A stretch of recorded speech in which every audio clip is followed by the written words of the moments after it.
मला माहिती आहे पोरी, तुला पण कधी कधी येतं जीवार. चांगलं पण खायचं आहे आणि राडा पण करायचा नाही.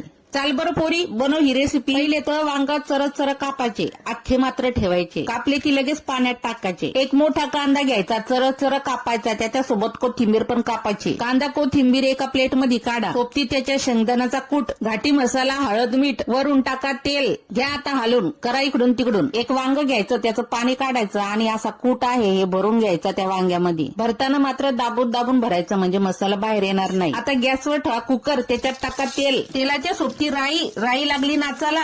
वरून टाका जिरं लागलं रुसाला. जिरं रुसू नये म्हणून लगेच भरलेली वांगी टाका. करा इकडून तिकडून. आता टाका उरलेला मसाला. झाकण ठेवा, वाफ येऊ द्या. वाफ आली, पाणी वता. आता लावा कुकर, द्या 2 शिट्ट्या.